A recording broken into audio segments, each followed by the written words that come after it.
Pernah nggak sih kamu ngerasa hidup orang lain tuh sempurna banget, sementara kamu kayak jalan di tempat? Perasaan nggak cukup baik ini kayaknya udah jadi paket lengkap yang datang bareng era modern. Coba deh buka media sosial, baru 5 menit scrolling, langsung muncul postingan teman yang liburan ke luar negeri, update karirnya naik terus, atau pamer saldo yang fantastis. Langsung aja kepikiran, kok hidup aku gini-gini aja ya? Padahal yang kita lihat di media sosial itu cuma highlight terbaik dari hidup orang. Kenyataannya bisa aja nggak seindah itu. Tapi tetap aja, otak kita keburu mikir, aku kalah. Yang lebih menarik atau lebih ngeselin, perasaan minder ini sering muncul tanpa alasan jelas. Misalnya, kamu ngerasa nggak cukup pinter cuma karena temanmu posting lagi baca buku berat. Padahal bisa jadi kamu lebih jago di hal lain, tapi karena fokus ke kelebihan orang, akhirnya lupa sama kelebihan diri sendiri. Masalahnya, perasaan ini tuh kayak benalu, nempel terus, dan makin kita lawan tanpa paham akar masalahnya, malah makin kuat. Dunia modern yang serba cepat dan penuh pamer pencapaian bikin kita gampang banget ngebandingin diri, terus akhirnya merasa kurang. Tapi tenang, hampir semua orang pernah ngerasain hal yang sama. Jadi daripada terus tenggelam dalam pikiran negatif, mending kita coba sadari. Oke, aku ngerasa kurang. Tapi ini fakta atau cuma penilaian subjektif aja? Sekarang, yuk kenalan sama Alfred Adler, seorang tokoh psikologi yang punya pandangan menarik soal ini.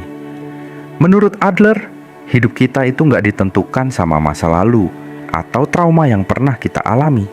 Ya, kamu nggak salah denger. Kata Adler, manusia itu bukan korban masa lalu, tapi makhluk yang bergerak menuju tujuan. Artinya, kamu itu bos dari hidupmu sendiri. Kalau selama ini kamu minder karena ngerasa orang lain lebih hebat, coba tanya ke diri sendiri. Emang siapa yang bilang ini fakta atau cuma asumsi? Seringkali kita mikir, aku pasti nggak bisa, orang lain lebih jago, padahal belum tentu juga. Bisa jadi kamu malah lebih hebat, cuma kamu aja yang nggak sadar. Nah, selain perasaan minder, ada dua saudara kembar yang sering muncul gara-gara ini, kompleks inferioritas dan kompleks superioritas. Meskipun namanya beda, akar masalahnya sama, rasa nggak percaya diri alias insecure. Pertama, inferiority complex.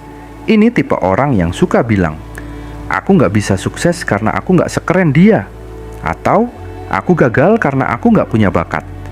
Ini adalah cara halus buat menghindari tanggung jawab. Daripada usaha lebih keras, malah nyari alasan buat pasrah. Kekurangan dijadiin tameng supaya nggak perlu menghadapi tantangan hidup. Lalu ada superiority complex, kebalikannya. Orang yang ngalamin ini kelihatan percaya diri banget, suka pamer pencapaian, atau selalu ngerasa lebih hebat dari orang lain. Tapi percaya deh, di balik sikap kayak gitu sebenarnya dia lagi nutupin rasa minder yang dalam banget. Kayak, aku harus nunjukin aku keren, biar orang nggak tahu aslinya aku takut gagal. Lucunya, dua tipe ini sebenarnya sama-sama ketakutan, cuman cara nunjukinnya beda. Yang satu ngaku kalah duluan, yang satu sok menang, padahal di dalamnya gemetar juga. Jadi, kalau kamu lihat orang kelihatan terlalu minder atau terlalu sombong, jangan buru-buru ngejudge. Ingat, semua manusia wajar punya rasa nggak percaya diri. Tapi kabar baiknya, rasa kayak gitu bisa diatasi. Sekarang, kita ngomongin realitas sehari-hari. Coba jujur, berapa kali dalam sehari kamu buka media sosial, terus tiba-tiba ngerasa hidup orang lain lebih keren dari kamu? Selamat datang di dunia modern yang super kompetitif. Tanpa sadar, sejak kecil kita udah dibiasain buat dibandingin, mulai dari nilai ujian, ranking di kelas, sampai siapa yang paling cepat sukses. Jadi wajar kalau kita sering merasa kurang. Orang lain sukses, kita merasa gagal. Orang lain bahagia, kita merasa kurang. Padahal siapa sih yang bikin standar itu? Kenapa kita harus selalu ikut-ikutan? Yang bikin lebih rumit, kita jadi mikir hubungan dengan orang lain kayak pertarungan. Harus menang, harus lebih baik. Padahal hubungan itu bukan kompetisi. Dan yang paling bikin capek, karena terlalu sibuk mikirin pandangan orang lain, kita jadi merasa berharga cuma kalau sesuai ekspektasi mereka. Padahal kamu udah berharga hanya dengan menjadi diri sendiri. Nah, sekarang kita masuk ke topik yang agak menohok, self-lie atau kebohongan yang sering kita ciptakan sendiri buat kabur dari tanggung jawab.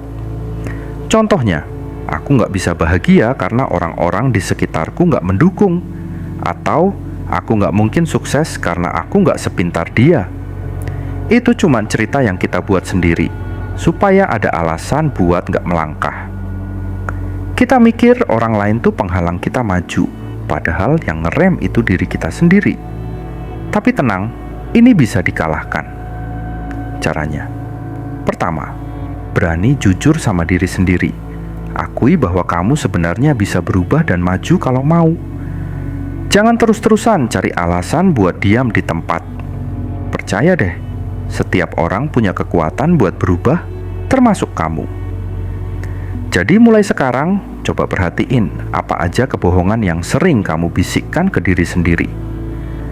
Kalau ada, saatnya bilang, "Oke, cukup sampai di sini. Sekarang, gimana cara biar nggak terus-terusan kejebak dalam perbandingan diri?"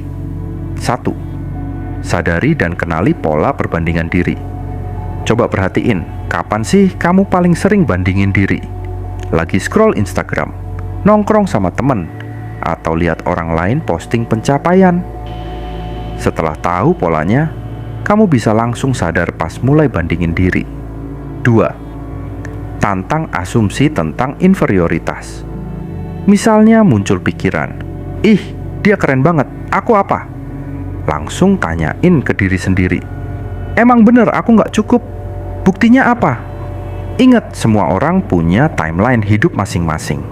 3. Fokus ke pertumbuhan pribadi, bukan kompetisi. Jangan sibuk mikirin, "Aku harus lebih dari dia."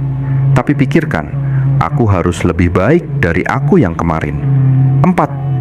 Berhenti cari validasi orang lain. Kamu nggak perlu jadi versi orang lain. Cukup jadi versi terbaik dari dirimu sendiri. Terima kasih udah nonton. Jangan lupa like, subscribe, dan komen ya. Sampai jumpa di video selanjutnya.